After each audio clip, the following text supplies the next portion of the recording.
Hello students, this is computer class 10th Halvasya Vidya Vihar, and today we are going to start our next unit, that is electronic spreadsheet advanced. इस unit में आपके 4 session हैं and the session 1 is scenario analysis. इसमें पहला topic आपका है consolidating data. Consolidating data का क्या मतलब है? डेटा कंसोलिडेशन मतलब अलग अलग जगह पे आपका जो स्कैटर्ड डेटा है उसको एक जगह इकट्ठा करके कोई फंक्शन अप्लाई करना. Consolidating data is a process of collecting and integrating data from multiple sources into a single destination while applying a specific function such as sum, average, count, max, min, etc. तो consolidating data का मतलब क्या है कि आपकी different spreadsheet में आपका data scattered है और आप उसे इकट्ठा करके किसी एक प्लेस पे उसे इकट्ठा करके उस पर कोई फंक्शन अप्लाई करना चाहते हो, जैसे सम फंक्शन अप्लाई कर दिया या एवरेज लगा दिया या काउंट लगा दिया या मीन मैक्स कोई फंक्शन जो इन बिल्ट फंक्शन है वो फंक्शन लगा के और आप उसे किसी एक पर्टिकुलर स्प्रेडशीट में आप उस रिजल्ट को डिस्प्ले कराना चाहते हैं. So that is consolidating data.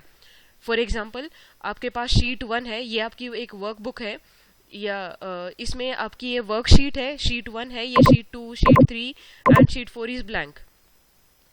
आपके पास 3 ब्रांचेस हैं. Consider a scenario of an office जिसकी 3 ब्रांचेस हैं, ब्रांच 1, ब्रांच 2 और ब्रांच 3, और हर ब्रांच तीनों ब्रांचेस का 7 डेज का एक्सपेंसेस का हमारे पास रिकॉर्ड है. Day 1 to day 7 expenses of branch 1 sheet 1 में है.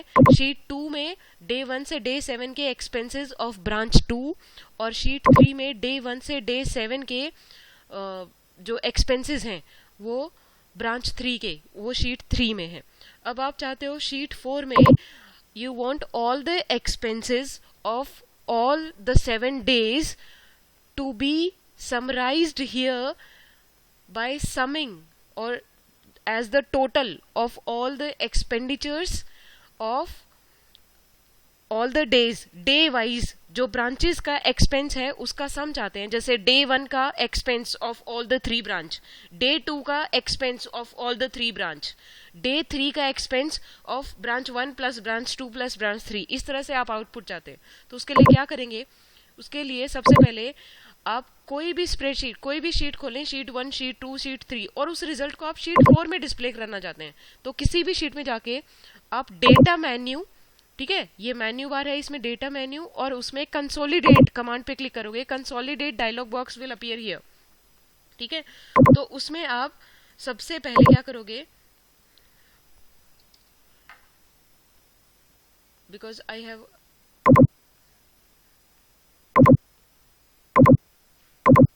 already applied it. हाँ, तो सबसे पहले आपके पास ये कंसोलिडेट डायलॉग बॉक्स अपीयर होगा. इसमें आपके पास 3 चीजें हैं. सोर्स डेटा कि कहाँ से डेटा लेना है जिस पे फंक्शन अप्लाई करना है. उसके बाद कॉपी रिजल्ट 2, कहाँ पे आपको रिजल्ट डिस्प्ले करना है. और थर्ड, कौन सा फंक्शन अप्लाई करना है. जो आपने डेटा अलग अलग जगह से लिया है और रिजल्ट कहीं एक जगह शो करना है, उस डेटा पे कौन सा फंक्शन लगाना है. तो ये 3 स्टेप आपको इसमें करने हैं. सबसे पहले source data range.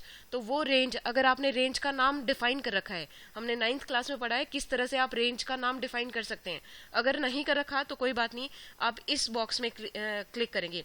Source data range में आप राइट वाले बॉक्स में क्लिक करोगे और यहाँ क्लिक करके और आप यहाँ शीट 1, शीट 2, शीट 3 जो भी जहां भी आपका डेटा है उसमें जाओगे. पहले शीट 1 से मुझे डेटा लेना है और ये मेरा डेटा है.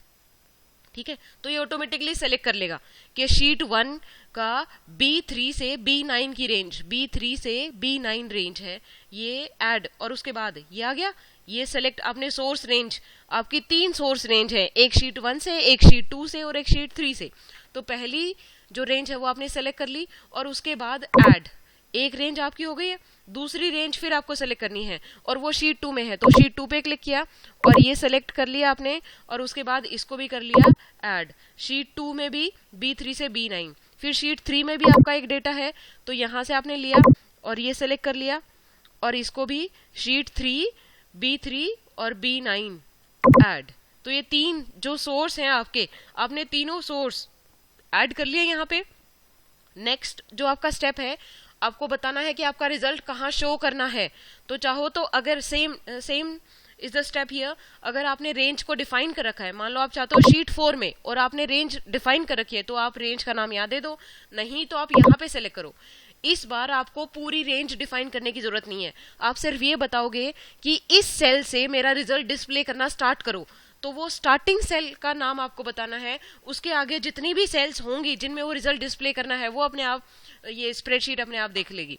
ठीक है, तो कहाँ से स्टार्ट करना है, मान लो मुझे यहाँ से अपना रिजल्ट स्टार्ट करना है, तो ये इसने ले लिया, सेलेक्ट करना है, ये अपने आप यहाँ इस बॉक्स में आप क्लिक करोगे, आपने इस बॉक्स में क्लिक किया। ठीक है, उसके बाद आपने डेस्टिनेशन सेलेक्ट किया कि यहाँ पे मेरा रिजल्ट डिस्प्ले होना चाहिए, तो ये ऑटोमेटिकली ले लेगा कि शीट 4 में B5 से आपको रिजल्ट डिस्प्ले करना स्टार्ट करना है। So your first result will be displayed here and next will go इधर इन कॉलम और row depending on the calculation how you do that. उसके बाद इसको ऐड कर दिया, और अब आपने दो चीजें कर लिया, आपने सोर्स डिफाइन कर दिया, आपने डेस्टिनेशन डिफाइन कर दिया कि कहाँ आपका रिजल्ट डिस्प्ले होगा। उसके बाद आपको फंक्शन चूज करना है, जो लास्ट स्टेप है, that is choose the function, what function you want to apply on the selected range. तो यहाँ से आपने फंक्शन सेलेक्ट करना है कि आपको सम अप्लाई करना है उन रेंजेस पे, या काउंट, एवरेज, मिन, मैक्स, या काउंट ए, आप कौन सा फंक्शन अप्लाई करना चाहते हैं। हम यहाँ सम का एग्जांपल लेके चल रहे हैं, तो मैंने सम सेलेक्ट किया और किया इसको ओके कर दिया। उसके बाद ठीक है, जैसे ही आप ओके प्रेस करोगे, ये तीन रेंजेस से डेटा लेगा, उन पे सम फंक्शन अप्लाई करेगा और इस रेंज पे डिस्प्ले कर देगा। देखिए ये कर दिया, तो ये शीट 1, शीट 2, शीट 3, इन तीनों से मैंने ये जो डे 1 का एक्सपेंस था इन शीट 1, शीट 2 और शीट 3, उन तीनों का सम ये हो गया। डे 2 का expense of sheet 1, sheet 2, sheet 3, तीनों का सम होके ये हो गया। डे 3 का जो एक्सपेंस था वो शीट 1, शीट 2, शीट 3, तीनों का सम होके ये आ गया। तो day wise expenses of all the 3 branches आपने कैलकुलेट कर लिए हैं। यहाँ पे ये कंसोलिडेट होके आपके पास आ गया है ये डेटा। ठीक है, आप सम के बजाय दूसरा फंक्शन भी अप्लाई कर सकते थे। So this is how you can consolidate the data in spreadsheet. दूसरा जो नेक्स्ट जो टॉपिक है, दैट इज कैलकुलेटिंग सब टोटल्स। कई बार आप टोटल कैलकुलेट करने के बजाय आप सब टोटल कैलकुलेट करते हैं। मान लो ये आपका डेटा रेंज है, this is the data that you are analysing.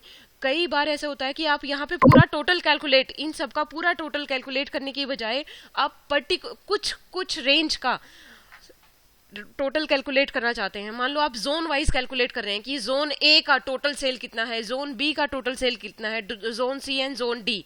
तो जोन वाइज आप सबका सब टोटल कैलकुलेट करना चाहते हैं, या आप प्रोडक्ट वाइज कि P1 प्रोडक्ट है उसका कितना टोटल है, P1 ये है, P1 ये भी है, P1 ये भी है, P1 ये भी है, या प्रोडक्ट वाइज या जोन वाइज इस तरह से।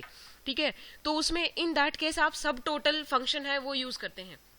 उसके लिए क्या करेंगे, सबसे पहले रेंज को सेलेक्ट करना है, पूरी रेंज को जिस पे भी आप सब टोटल अप्लाई करना चाहते हैं।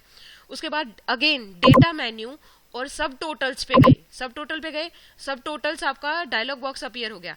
यहाँ पे आपसे पूछेगा कि ग्रुप बाय, कोई एक पर्टिकुलर फील्ड आपको चूज करना है, उस पर्टिकुलर फील्ड की एक वैल्यू के लिए जितने भी रोज हैं उन सबको वो एक ग्रुप में डिवाइड कर देगा। जैसे मान लो आप जोन ले सकते हैं, प्रोडक्ट ले सकते हैं, या सेल्स ले सकते हैं। आपने लिया जोन, तो ये जोन वाइज इस स्प्रेडशीट को ग्रुप में डिवाइड कर देगा कि जोन की वैल्यू जहां पे भी सिमिलर है उन रोज को एक ग्रुप में रखेगा। जैसे यहाँ पे वैल्यू ए है, ये भी ए, ये भी ए, इन रोज को एक ग्रुप में रखेगा। ये एक ग्रुप हो गया। बी, जहां पे जोन में वैल्यू बी है उनके लिए ग्रुप, ये दूसरा ग्रुप हो गया, ये तीसरे ग्रुप में हो गई हैं, ये फोर्थ ग्रुप में। इस तरह से group by, your spreadsheet has been divided into different groups by field zone। Zone की आइडेंटिकल वैल्यूज वाली रोज को एक ग्रुप में डाल देगा। उसके बाद कैलकुलेट सब टोटल्स 4। हर ग्रुप में आपको सब टोटल कैलकुलेट करना है, किसका, इन वैल्यूज का सब टोटल करना है, या इन वैल्यूज का, या आपके पास और फील्ड होते तो कौन से फील्ड का, मुझे सेल्स का सब टोटल करना है। उसके बाद सब टोटल में क्योंकि टोटल यानी सम फंक्शन ही होता है, लेकिन यहाँ आपके पास चॉइस है कि उन पर्टिकुलर जो ग्रुप किया है आपने वैल्यूज को, उनमें सेल्स वाली जो वैल्यू हैं उनको आपको सम करना है या काउंट करना है या एवरेज या मीन मैक्स, कौन सा फंक्शन आपको लगाना है वो यहाँ से आप चूज कर सकते हैं। तो मान लो मुझे सम ही लगाना है, क्लिक ओके। तो ये इस तरह से जोन की जो वैल्यू है उसके अकॉर्डिंग इसने ग्रुप में डिवाइड कर दिया और सबका सब टोटल कैलकुलेट कर दिया कि जोन की वैल्यू ए है, उसका सम कितना हो गया, ये सब टोटल ये हो गया, इनका सब टोटल ये हो गया, इनका सब टोटल ये हो गया और इनका सब टोटल ये हो गया, and this is the grand total. ठीक है, यही चीज आप प्रोडक्ट वाइज भी कर सकते थे। अगेन करके दिखाती हूं मैं। डेटा, सब टोटल्स, और उसके बाद अब की बार मैंने ग्रुप बाय जोन नहीं किया, ग्रुप बाय प्रोडक्ट किया कि प्रोडक्ट वाइज आपको ये आपकी स्प्रेडशीट को ग्रुप्स में डिवाइड कर दे कि P1 प्रोडक्ट वाली रोज हैं वो एक ग्रुप में हो जाएंगी, P2 प्रोडक्ट वाली रोज हैं वो दूसरे ग्रुप में हो जाएंगी। और उसके बाद मुझे सब टोटल किसका कैलकुलेट करना है, अगेन सेल्स का ही करना है। ठीक है, फंक्शन क्या लगाना है, सम फंक्शन लगाना है। ओके, सो अब की बार ये देखो, ग्रुप में डिवाइड किया है based on identical values of product. तो P1 सारी P1 वाली वैल्यू जो रोज हैं उनको एक ग्रुप में रखा है और उनका सब टोटल ये हो गया। फिर P2 प्रोडक्ट वाली जो रोज हैं उनको सेकंड ग्रुप में रखा है, उन सबका टोटल ये हो गया। ठीक है, इस तरह से प्रोडक्ट वाइज सबका सब टोटल कैलकुलेट किया and again this is grand total. तो इस तरह से आप सब टोटल फंक्शन को यूज कर सकते हैं। तो ये जो फर्स्ट सेशन था इसके दो टॉपिक हमने कवर किए हैं, कंसोलिडेटिंग डेटा एंड कैलकुलेटिंग सब टोटल्स। इनको ध्यान से पढ़ना, प्रैक्टिकल करके देखना, अगर प्रॉब्लम हो तो मुझे बताना। Thank you.